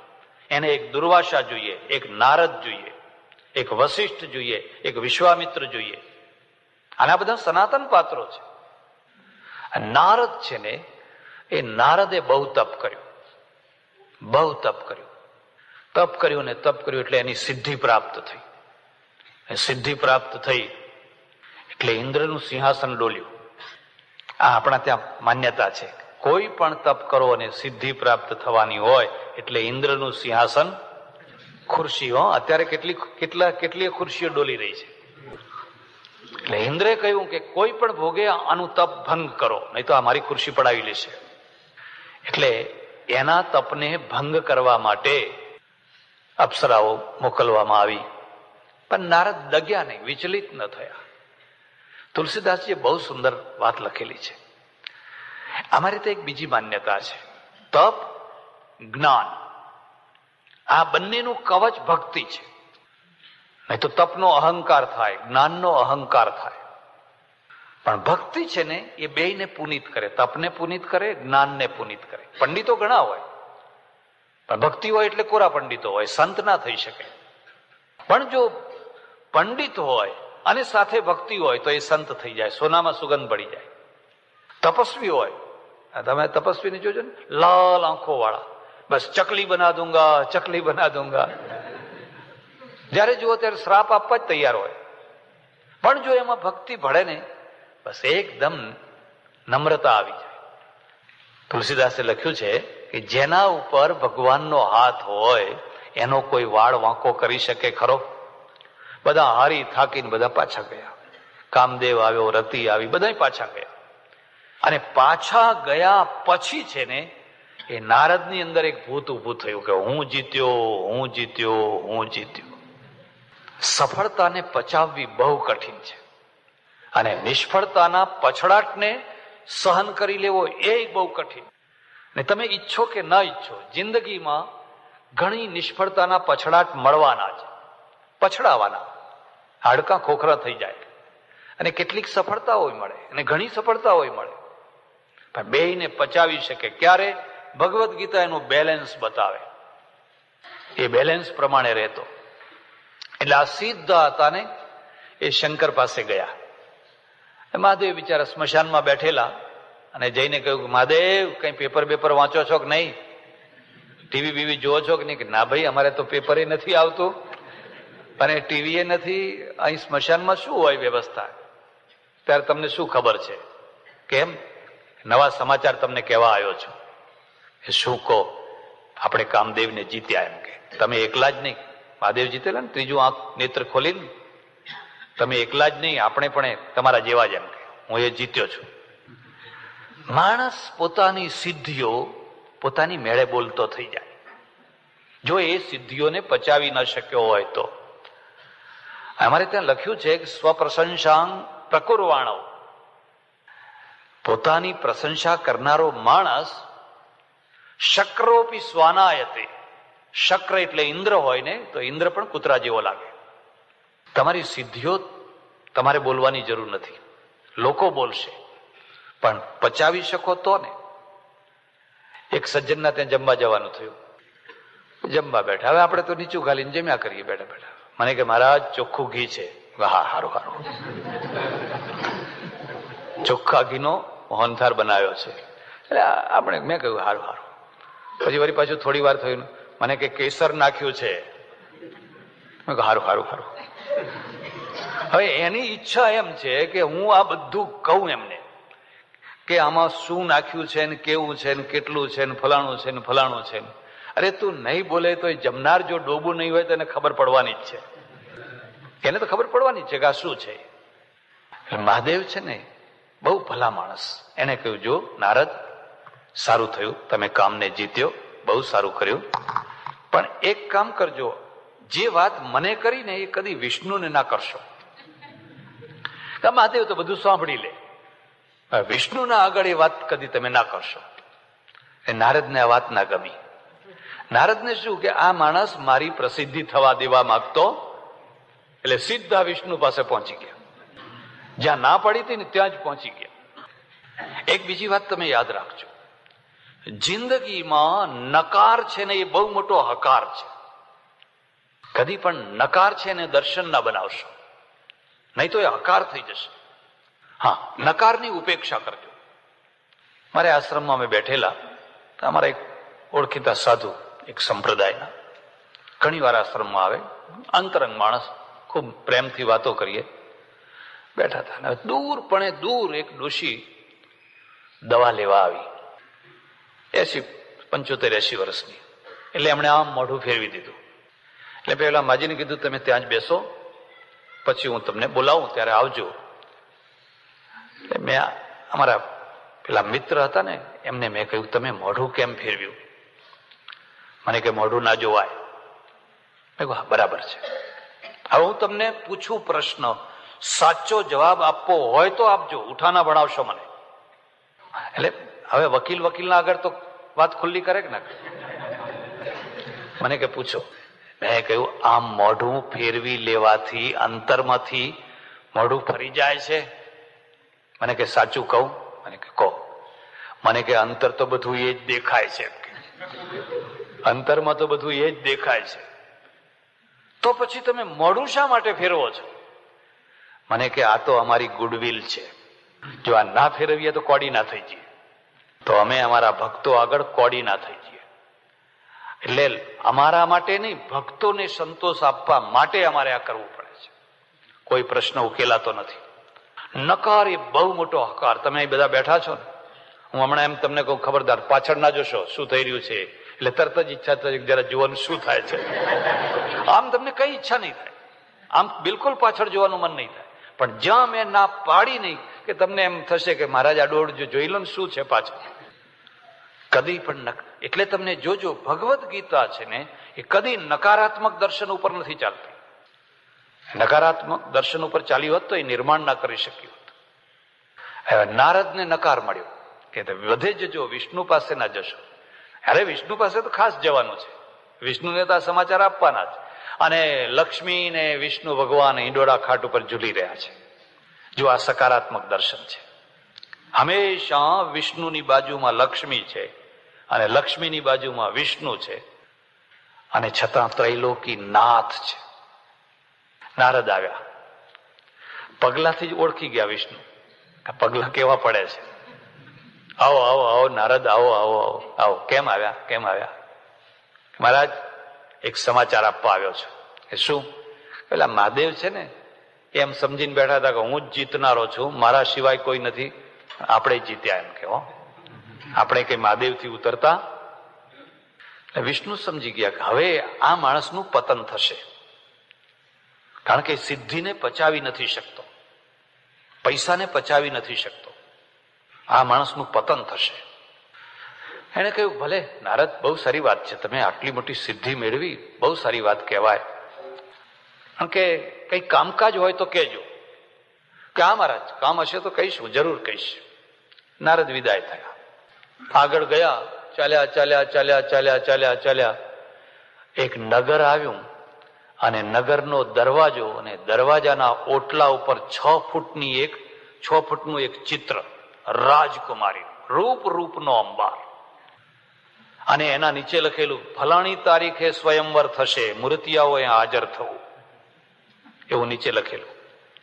અને નારદ ઉભા રહી ગયા, ઉપરથી નીચે, નીચેથી ઉપર જુએ છે, અને જોઈને બસ જોયા જ કરે છે, જોયા જ કરે છે. અને પછી મનમાં થયું કે અરે રે, જન્મારો તો નકામો ગયો. આ તપ કરી કરીને મરી ગયા. જે દિવસે ભજીયા ખાવા હોય તે દિવસે રોટલા ખાવા પડે, કારણ પારકા ઘેર જમવાનું. અને ના ખાવું, અરે આપણું કઈ ચાલે જ નહીં. એના કરતા આવી કોઈ પત્ની મળી હોય, આપણે સોફા ઉપર પગ ચડાવીને બેઠા હોઈએ ને ઓર્ડર કરીએ, ભજીયા આવવા દો, ફલાણું આવવા દો, અને ડીશ ઉપર ડીશ, એનું નામ જીવન કહેવાય. આ તે કઈ જીવન કહેવાય? આ વિચારો બદલાઈ ગયા, દૃષ્ટિકોણ બદલાઈ ગયો. અને લખ્યું ફલાણી તારીખે સ્વયંવર છે. નક્કી કર્યું કે આપણે ભાગ લેવો. પણ વળી પાછો પ્રશ્ન થયો કે ભાગ લેવા માટે તો કેટલા કેટલા રાજકુમારો આવશે. આ તો રાજાની દીકરી છે, અને મારા જેવીની તો આમાં કોઈ ગણતરી નહીં, ને મારી પાસે તો સૌંદર્ય નથી. તપ કરી કરીને ડાચા બેસી ગયા છે. હવે આ કઈ મને વરમાળા ના ફેરાવે. હા, એક વાત છે, વિષ્ણુ ભગવાને કહ્યું છે કે કામકાજ હોય તો બતાવજો. પહોંચ્યા પાછા એમ કે એ જ વિષ્ણુ પાછા હિંચકે ઝૂલી રહ્યા છે. ઓહો નારદ, આવો આવો આવો આવો, કઈ કામે આવ્યા છો? કે હા, થોડુંક કામ છે. શું કામ છે? કે 1-2 દિવસ માટે તમારું રૂપ ઓછીતું આપો. પેલા આવું થતું. પેલા છે ને કે ગામડામાં પેલા મૂર્તિયાઓ કોઈ કાણા કુબડા એવા હોય ને તો બીજાને બેહાડી દેતા. આવું થતું પેલા. ને પછી પરણીને પછી જયારે ઘર આવવાનું થાય ને એટલે પાછું બારદાન બદલી નાખતા. અસલ બારદાન હોય. હવે બિચારી પહેલા તો કન્યા કેવી, ગભરું નાની ઉંમરની કન્યા હોય, એને કઈ બુદ્ધિ નહીં, ગતાગમ નહીં હોય, એટલે પેલું ખાલી. અને આના કારણે મુસલમાનોએ એક જુદો ઉપાય કરી દીધો. જુદો ઉપાય. એમણે શું ઉપાય કર્યો કે આગળ ફૂલ નાખી દો, એટલે અંદર જે હોય ઢાંકેલું રે બધું. અહીં શેરો નાખે ને, પેલાને બુરખો હોય ને આને શેરો હોય, એટલે હવે અંદર જે હોય. એક મિયા અને આંખે કાણા, આના લગ્ન ના થાય. લગ્ન ના થાય પછી જેમ તેમ મારી મચડીને કોઈ જગ્યાએ બધું ભેગું કરીને કઈક લાકડે માકડું વળગાડી દીધું. ને જ્યાં લગ્ન વિધિ પૂરી થઈ અને જાનડીઓ હતી, એમને ખાતરી થઈ ગઈ કે હવે લગ્ન વિધિ પૂરી થઈ ગઈ, એટલે એમણે ગીત ગાવા માંડ્યું. જીત લિયા રે મેરે કાણીએ રાજા ને ગઢ જીત લિયા. આવું ગીત ગાવા માંડ્યું. એટલે પેલી જે કન્યા પક્ષની હતી ને બધી બહેનો, એમને ખબર પડી ગઈ કે આ તો કાણિયા રાજા છે એમ કે. એટલે એમણે ગાવા માંડ્યું કે બીબી પાઉં ચલે તબ દેખ્યો, બીબી પાઉં ચલે તબ દેખ્યો. બન્યું એવું કે આ છોકરીને પગ જ નતા. અને આપણે એવો રિવાજ રાખ્યો કે એને ચાલીને આવવાનું જ નહીં, મામો જ તેડીને આવે. એવો રિવાજ હતો ને. એટલે મામા તેડીને આવે એટલે એને બેસાડેલી. એટલે પેલો કે મેં જીતી લીધો, આ કે પાઉં ચલે તબ દેખ્યો. 2 દિવસ તમારું રૂપ આપો, તમારું સૌંદર્ય મને 2 દિવસ આપો. કેમ? તમારે શું જરૂર પડી? કે ના, એ ના પૂછશો, હવે આને ના પૂછશો, આને ખબર ના પડે એમ છે. આ તો અંતર્યામી છે. અને વિષ્ણુ છે ને, આ મહાદેવમાં ને વિષ્ણુમાં આટલો જ ફરક છે. મહાદેવ છે ને એ ચોખ્ખે ચોખ્ખું જે હોય એ બોલી દે. અને આયા કહ્યું, નારદ તમે ચિંતા ના કરો, જેમાં તમારું ભલું થતું હશે એ હું બધું કરીશ, જેમાં તમારું ભલું થતું હશે. હો. અને પેલા તો કઈ સમજ્યા જ નહીં. કેમ? અંદર નિશો ચડ્યો છે, પેલી વાસનાનો ઉભરો આવ્યો છે, એટલે એનો દ્વિઅર્થ સમજી ન શક્યા. અને ગયા સ્વયંવર શરૂ થઈ ગયો. નારદે વિચાર કર્યો કે જો હું છેલ્લો બેસીશ, હવે નારદની તો ખુરશી જ નહીં મૂકેલી, પેલા બધા રાજા મહારાજાઓના છોકરાઓની બધી ખુરશી મૂકેલી, આમની તો ખુરશી જ નહીં. જો હું છેલ્લો બેસીશ અને વચ્ચે કોઈ જગ્યાએ માળા પહેરાવી દીધો, પછી બધું બાજી બગડી જશે.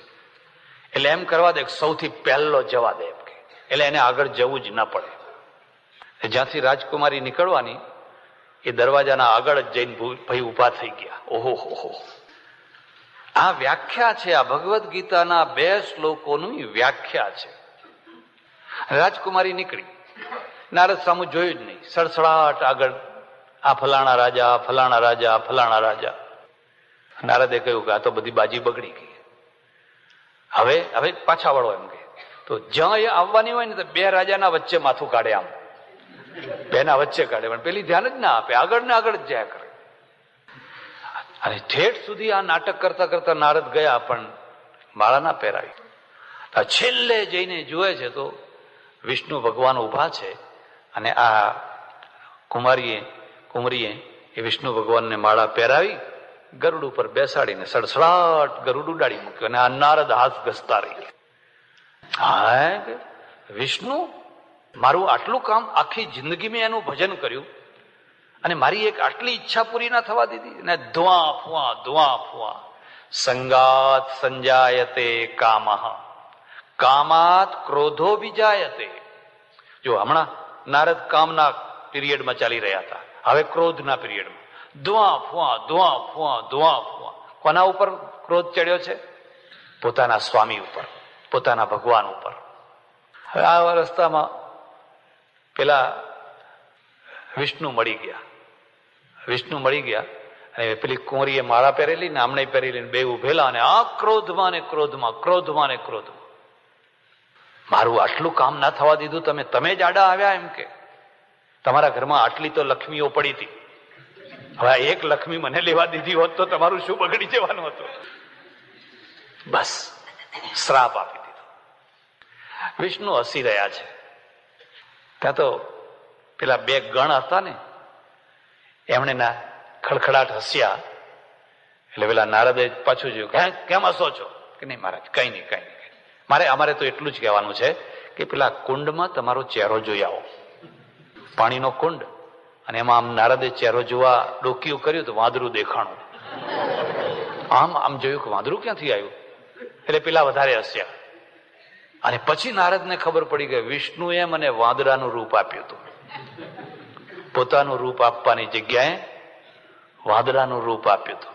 કેમ? સંમોહાત સ્મૃતિ વિભ્રમા. નારદ સ્મૃતિ ભૂલી ગયા. સ્મૃતિ ભ્રંશાદ બુદ્ધિનાશો, અને બુદ્ધિનાશાત પ્રણશ્યતિ.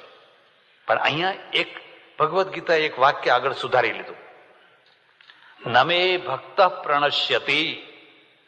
અર્જુન, જો એ મારો ભક્ત હોય, એને મારી ભક્તિ કરી હોય અને ભાન ભૂલ્યો હોય, તો પણ હું એનું પતન ના થવા દઉં, એનો હાથ પકડી લઉં. નમે ભક્ત પ્રણશ્યતિ, ભગવદ્ ગીતા. હા, ભક્ત ન હોય તો વાત જુદી છે. આ વ્યક્તિના પ્રશ્નો છે.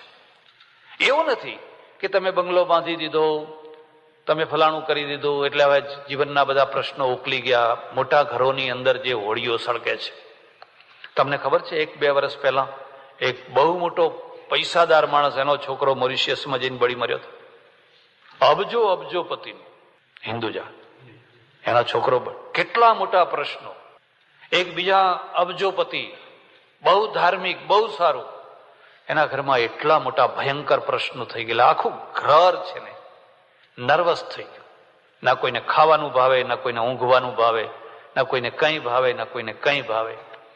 એવા માણસો ભેગા થઈ ગયા કે કઈનું કંઈ કરીને બેઠા, અને આખું ઘર છે એ કશું ના કરી શકે. આ વ્યક્તિના પ્રશ્નો છે. અને ઇતિહાસમાં કેટલું એનો ફાળો છે, હું તમને એક સહેજ વાત કરું. પેશવા છે ને, પેશવા બ્રાહ્મણો છે, ચિત્પાવન બ્રાહ્મણો મહારાષ્ટ્રના. અને ચિત્પાવન બ્રાહ્મણો છે એ રાજકીય પુરુષો છે. કેટલાક બ્રાહ્મણો ગ્રીસથી આવ્યા છે, કેટલાક ઈરાનથી આવ્યા છે, કઈ જુદા જુદા ભાગોમાંથી આવેલા છે. એ ઇતિહાસમાં નહીં ઉતરું. બહુ બાહોશ પેશવાઓએ તો ઠેઠ દિલ્હી સુધી, ઠેઠ ઓડિશા સુધી, ઠેઠ મદુરઈ સુધી રાજ ફેલાવ્યું. એમાંનો એક પેશવા અજબ ગજબની શક્તિ વાળો. તમે કોઈ વાર પૂના જાઓ તો એનું સ્ટેચ્યુ ઉભું કર્યું છે ભાલા લઈને ઘોડા ઉપર. છત્રસાલ, બુંદેલખંડનો છત્રસાલને મદદ કરવા માટે આ પહોંચ્યો, કારણ કે છત્રસાલને ગાદી પડાવી લીધેલી, જીતાડી આપી, એનું રાજ પાછું આપે. છત્રસાલે એક યુવતી એને ભેટ આપી, એનું નામ મસ્તાની, મુસ્લિમ યુવતી. એનું ચિત્ર બનાવેલું છે. એટલી રૂપાળી, પાણી પીવે તો પાણી દેખાય એટલી એની પાતળી ચામડી, એટલી રૂપની અંબારને આ પેશવાને બંનેને બહુ એ થઈ ગયું. પણ કુટુંબને ન ગમે, પરિવારને ન ગમે. મેં તમને કહ્યું ને, આપણે પારકી કન્યા પચાવી નથી શકતા. મુસ્લિમો પારકી કન્યાને સારી રીતે પચાવી શકે છે. એ મોગલોએ રજપૂતાણીઓ સાથે લગ્ન કર્યા, અને એમાંથી જે છોકરાઓ જન્મ્યા એ પાછા બાદશાહ થયા. પણ રજપૂતોએ મોગલ કન્યાઓ સાથે લગ્ન ના કર્યા. જો સામે લગ્ન કર્યા હોત ને, તો ભાઈ અમારી દીકરીઓ તમને આપીએ, તમારી દીકરીઓ અમને આપો, ના આપીએ ખરા લાચારીથી, પણ આપણે પારકી કન્યા પચાવી નથી શકતા. એટલે કુટુંબમાં એક બહુ મોટો ક્લેશ, બહુ મોટો ઝઘડો. આ પેશવા લડાઈઓ જીતવા માટે ગયેલો ત્યારે બધાએ ભેગા મળીને આ મસ્તાનીને કાઢી મૂકી, અને બે જે દૂર જગ્યાએ એક નાનું ઘર આપીને ગામમાં એને રાખી.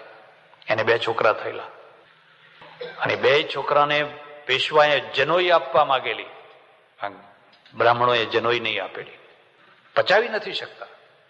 એમાંનો એક છોકરો પાણીપતના મેદાનમાં મળ્યો, શમશેર બહાદુર, પાણીપતની લડાઈમાં મરાયો. બીજા છોકરાને પેશવા બનાવવાનો હતો, ખટપટો, એ મરાયો. જો તમે પચાવી શક્યા હોત ને, તમારો ઇતિહાસ જુદો હોત. પછી જયારે પેલો પેશવા લડાઈ જીતીને આવ્યો, આટલો મોટો બહાદુર, આટલો મોટો બાહોશ માણસ, એને મસ્તાનીને મળવા ના દીધો, અને એમાંથી એ નર્વસ થઈ ગયો. બસ એકદમ નર્વસ થઈ ગયો.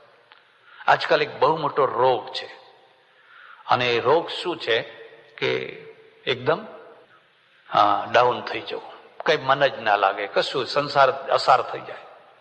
પછી દારૂની લતે ચડી ગયો, કોઈ લડાઈ નહીં, કોઈ રાજકામ નહીં, કશું જ નહીં. એ છેવટની ઘડી સુધી બિલકુલ નકામો થઈ ગયો. જે દિવસે એ મરાયો અને દૂર પેલી મસ્તાનીને ખબર પડી, તે દિવસે ચિતા ઉપર ચડીને મળી ગઈ. પણ લોકો એને પચાવી ન શક્યા. એટલે ભગવદ્ ગીતા છે એ વ્યક્તિના પ્રશ્નોને ઉકેલે છે, તમારા આંતરિક પ્રશ્નો, તમારા બાહ્ય પ્રશ્નો. પણ આંતરિક પ્રશ્નોના ઉકેલથી જ ગીતા પૂરી નથી થઈ જતી. અત્યારે અર્જુનનો આંતરિક પ્રશ્ન છે, અને અત્યારે અર્જુનનો રાષ્ટ્રીય પ્રશ્ન છે. અર્જુન લડાઈ કરે કે ન કરે એનો વ્યક્તિગત પ્રશ્ન પણ છે, અને રાષ્ટ્રનો પ્રશ્ન છે કે નથી, કે એની અસર તો આખા રાષ્ટ્રને પહોંચવાની છે. એટલે જ્યારે તમે કોઈ ધર્મગ્રંથનો વિચાર કરવા બેસો, ત્યારે એ જોવાનું કે આ ધર્મગ્રંથ રાષ્ટ્રીય પ્રશ્નો ઉકેલવામાં શું ફાળો આપે છે. આત્મા, પરલોક, આત્મા, બધી ઘણી વાતો કરી. પછી આત્મા આ લોકમાં જાય છે, ને પછી પેલા લોકમાં જાય છે, ને પછી પેલા લોક, બધી ઘણી વાતો કરી. રાષ્ટ્રનો શું ઉકેલ છે તમારી પાસે? તો કે એ પંચાયતમાં આપણે નહીં પડવાનું. ત્યારે તમારું ખોડીલું શાસ્ત્ર છે, તમારા ખોડીલા વિચારો છે. વિચારો એક સંપૂર્ણ આયામમાં ચાલવા જોઈએ. અને એ કૃષ્ણ છે. કૃષ્ણને તમે જોશો તો એ પૂરેપૂરા રાષ્ટ્રીય પુરુષ છે, એ પૂરેપૂરા સોશિયલ પુરુષ છે, એ વ્યક્તિગત પણ છે એમાં. એટલે એને 16 કળાએ ખીલેલા કહીએ છીએ, 16 કળાએ. એવું નહીં ખાલી તમને આત્માની જ વાતો સંભળાવે. બીજા અધ્યાયમાં જે થોડા ઉપસંહારના શ્લોકો છે ગાંધીજીએ યાદ કરી લીધેલા. અને આજે પણ ગાંધીજીની જે પ્રાર્થના છે એ પ્રાર્થનામાં એ શ્લોકો વણાઈ ગયા છે. અર્જુનનો પ્રશ્ન છે, અરે તમે સ્થિત પ્રજ્ઞ સ્થિત પ્રજ્ઞ સ્થિત પ્રજ્ઞ સ્થિત પ્રજ્ઞની વાત કરો છો, એ કેવો હોય મને બતાવો. કારણ કે બીજા અધ્યાયમાં એમ કહ્યું, અર્જુન જ્યારે તારી પ્રજ્ઞા સ્થિર થશે બસ ત્યારે તું જીવનનો માલિક બનીશ. તારી પ્રજ્ઞાને સ્થિર કર. મેં કહ્યું ને, ઈચ્છા, પછી આશા, પછી તૃષ્ણા અને પછી કામ. એવી જ રીતે પહેલા બુદ્ધિ, પછી મેધા અને પછી પ્રજ્ઞા. સામાન્ય જે અક્કલ છે, સામાન્ય ડાપણ છે એ બુદ્ધિ છે, પણ એમાં જે વિશેષ બુદ્ધિ છે એ મેધા છે. આ એમ્પ્લીફાયર ચલાવતા આવડે છે એ બુદ્ધિ છે, કોઈની પાસેથી શીખી શકાય. જોકે ઘણા ના આવડતું હોય, વર્ષોથી ઘરમાં પડ્યું હોય, પણ ક્યાં ચાલુ કરવું ને ક્યાં બંધ ખબર જ ના હોય. આ બુદ્ધિ છે. પણ એ એમ્પ્લીફાયર કેવી રીતે બનાવવું, એનો નવો મોડલ કેવી રીતે બનાવવો, એનું નવામાં નવું મોડલ એ મેધા છે. એને મેધાવી પુરુષ કહેવાય. ઓપરેટ કરનારા ઘણા હોય, રિપેર કરનારા ઘણા હોય, નવો મોડલ બનાવનારા ઘણા ના હોય. નવો મોડલ બનાવનારા તો પ્રયોગશાળામાં બેઠા હોય, મેધાવી પુરુષ કહેવાય. અને હું તમને ખાસ વાત કહું છું, મેધાની હત્યા ના કરશો. જાપાન એટલા માટે મહાન બન્યું કે મેધાવીની પૂજા કરી. અમેરિકા એટલા માટે મહાન બન્યું કે મેધાની પૂજા કરી. અને આપણે એટલા માટે પછાત પડ્યા કે મેધાની હત્યા કરી. તમારો હરગોવિંદ ખુરાના, નાર્લીકર, રામાનુજન, અરે કોણ જાણે કેટલા કેટલા કેટલા કેટલા લોકો, ઓહો, એટલા બુદ્ધિશાળી મેધાવી પુરુષો રોડ ઉપર રખડતા. 300 રૂપિયાની કોઈ નોકરી આપવા તૈયાર નહીં. આ શરત એટલી, કોઈ કાકા મામાનો હોય તો નોકરી મળે, કાં તો વજન મૂકે તો. મેધાને ઠોકરો વાગી. એ મેધા રોજ જમ્બો જેટમાં 1-2 મેધાવી પુરુષો અમેરિકા તરફ દોડે છે. અને દોડે છે એની ભારતને કઈ ચિંતાય નથી કે ભાઈ આપણું બુદ્ધિધન દોડી રહ્યું છે. આ તમારા દેશનું ભવિષ્ય છે. હવે પેલા બધા કુચ્ચા બધા ભેગા થઈ રહ્યા છે. અને ઊંચામાં ઊંચી ખુરશી ઉપર બધા કુચ્ચા બેહી ગયા છે. એચ.એમ. પટેલે મને એક વાત કરેલી. ઘણી વાર અમે ફંક્શનમાં ભેગા મળતા, મને કે સરદાર સાહેબે મને એક વાત કહી હતી કે જો એચ.એમ. સારી રીતે જો રાષ્ટ્ર ચલાવવું હોય તો મોટી ખુરશી ઉપર કદી નાના માણસને ના બેસાડશો. ખુરશી કરતા સવાયો મોટો માણસ હોવો જોઈએ. અને જો મોટી ખુરશી ઉપર નાના માણસને બેસાડ્યો, જ્યાં 10 હોર્સ પાવરની જરૂર છે ત્યાં 2 હોર્સ પાવરની મોટર લગાડી તો મોટર બળી જશે અને પાણી ઉપર નહીં જાય. આ નાના માણસની જયારે હું વાત કરું છું તો કોઈ જાતિવાળાની વાત નથી કરતો કે અમુક જાતિમાં જ મોટા માણસો હોય ને અમુકમાં ના હોય, એવું નથી કરતો. કોઈ પણ જાતિનો હોય, પણ યોગ્યતામાં તો જરાય બાંધછોડ ન કરવી જોઈએ. હવે વીણીને પેલા ઠીંગુજીઓ બધા મોટી ખુરશી ઉપર બેસાડી દીધા. એટલી મોટી ખુરશી અને માણસ બિલકુલ નાનો. શું કરશે આ? નહીં રાજ કરી શકે. ઘણા વર્ષો પહેલા ગુજરાતના મંત્રીમંડળમાં મંત્રીઓ નિમાયા. એક સચિવ મારે ત્યાં આવે, મને વાત કરી. મને કે સ્વામીજી શું વાત કરીએ? હમણાં કે મંત્રીમંડળમાં એક મંત્રીએ મારા ઉપર કડક કાગળ લખ્યો કે તમે બધાના બંગલામાં ફ્રીજ મોકલ્યું છે ને મારા બંગલામાં કેમ ફ્રીજ હજુ નથી મોકલ્યું? એમ કારણ કે કોઈના બંગલામાં ગયેલા, પેલે ફ્રીજનું ઠંડુ પાણી પીધેલું, પછી મનમાં રહ્યું સારું આપણા ઘરમાં કેમ ફ્રીજ નથી આવ્યું? કડક કાગળ લખ્યો. શું સમજો તમારા મનમાં? એટલે મેં કહ્યું ફોન ઉપર કે સાહેબ તમારા બંગલે મોકલ્યું છે કે નથી મોકલ્યું? પછી 2 માણસોને તપાસ કરવા મોકલ્યા. તપાસ કરતા જોયું તો ફ્રીજ તો પડેલું. ઉઘાડીને જોયું તો બેને અંદર સાડીઓ ગોઠવેલી બધી બધી. બેન બિચારી શું સમજી કે આ કઈ કબાટ છે, એમ કે કબાટ જેવું, કે સાહેબ આ ફ્રીજ રહ્યું, આ સાડીઓ મૂકવા માટે નથી. એટલે ભગવદ્ ગીતા છે ને, એને કહ્યું જો બુદ્ધિશાળી માણસો પેદા કરો છો, મેધાવી પુરુષો પેદા કરો છો, પ્રજ્ઞાવાળા પુરુષો પેદા કરો છો. મેધાવી અને પ્રજ્ઞામાં આટલો ફરક છે. મેધા અદભુત છે, વૈજ્ઞાનિક છે, સાયન્ટિસ્ટ છે, પ્રયોગશાળાઓ છે, નવી નવી શોધો કરે છે. પણ બે મેધામાં જયારે પવિત્રતા આવે, નિર્મળતા આવે, ત્યારે એને પ્રજ્ઞા કહેવાય. એ મેધા જયારે ઈશ્વર તરફ વળેલી હોય ત્યારે એને પ્રજ્ઞા કહેવાય. જે પ્રાજ્ઞને જાણે એ પ્રજ્ઞા, પ્રાજ્ઞ પરમાત્મા, એને જે જાણે એના તરફ વળેલી હોય એ પ્રજ્ઞા. અર્જુન જીવનની પરાકાષ્ઠા પ્રજ્ઞા છે, અને એ પ્રજ્ઞા જયારે આવે ત્યારે માણસ સ્થિત પ્રજ્ઞ બને. અર્જુને પ્રશ્ન પૂછ્યો, સ્થિત પ્રજ્ઞસ્ય કા ભાષા સમાધિસ્થસ્ય કેશવ સ્થિતધિ કિમ પ્રભાષેત કિમાસીત વ્રજેત કિમ.